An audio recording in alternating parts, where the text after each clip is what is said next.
Toujours une femme, c'est le podcast qui explore les 1001 façons de vivre pleinement épanouie après une agression sexuelle. Je suis Natacha et je te souhaite la bienvenue sur ce podcast que j'aurais voulu entendre après l'agression sexuelle que j'ai vécue à l'adolescence. Comme beaucoup de femmes, j'ai cru pendant de longues années que je ne m'en sortirais jamais.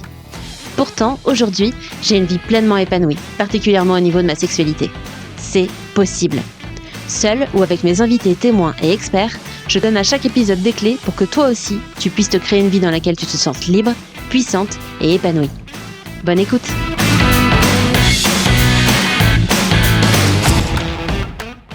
Je suis vraiment une chochotte à me plaindre pour cette agression, alors qu'il y a des femmes qui vivent des agressions tellement plus terribles. Je sais pas si tu te dis ça, moi je me le suis dit beaucoup. Et c'est horrible de dire ça, parce que c'est comme si notre souffrance n'était pas légitime. Sous prétexte que des personnes dans le monde souffrent plus, notre souffrance ne serait pas légitime. En fait, ça n'a aucun sens. Ça n'a aucun sens. Tu peux pas dire que parce qu'il y a des personnes qui ont perdu un bras à la guerre, que le mal que t'as en te cassant le bras n'est pas légitime. Ça marche aussi bien pour les blessures physiques que les blessures psychologiques. Ce truc de il y a des femmes qui ont vécu des viols beaucoup plus horribles que moi ne retire en rien la légitimité de ta souffrance. Les souffrances ne se comparent pas. C'est-à-dire que même dans l'absolu, potentiellement, des femmes qui ont vécu des viols beaucoup plus horribles que ce que tu as vécu toi pourraient beaucoup moins en souffrir que toi. On a tous et toutes des façons différentes de réagir aux choses. Et donc, la souffrance ne peut pas se comparer. La douleur ne se compare pas. Toutes les souffrances sont légitimes. Et c'est pas parce que des femmes ou des hommes ont vécu des choses bien plus horribles que toi que t'es pas légitime à en parler, que t'es pas légitime pour t'en plaindre, que t'es pas légitime pour que ça ait des conséquences importantes sur ta vie et sur peut-être les personnes qui t'entourent. Il y a pas de sujet en fait. C'est pas parce que toi t'as juste cogné ton petit orteil dans la table basse que t'as pas le droit de dire que t'as mal, que t'as pas le droit d'aller faire une radio pour voir s'il est cassé. C'est pareil pour les blessures psychologiques.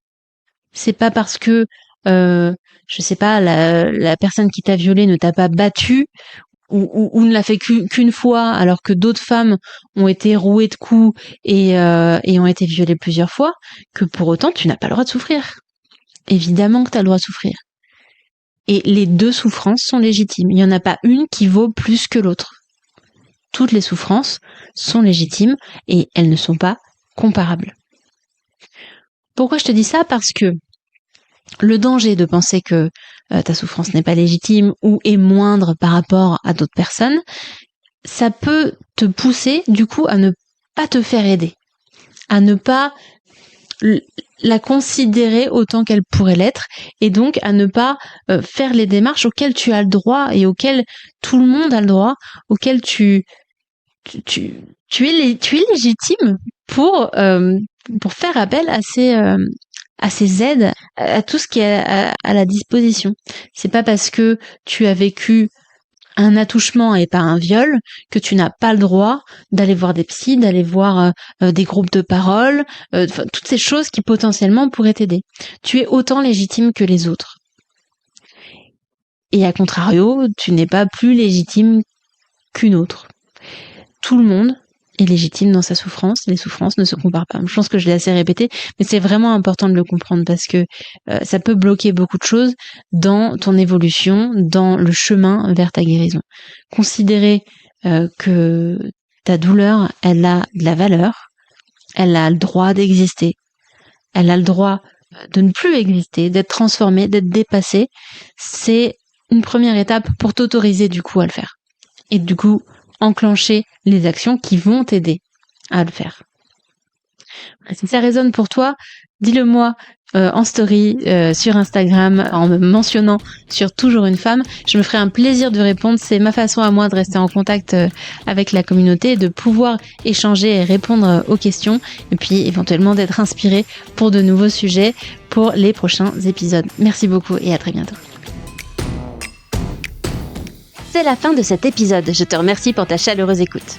Si tu veux être informé des prochains épisodes ou en savoir plus sur comment j'aide les femmes ayant vécu une agression sexuelle à se créer une vie dans laquelle elles se sentent libres, puissantes et épanouies, rejoins ma newsletter sur toujoursunefemme.fr/newsletter.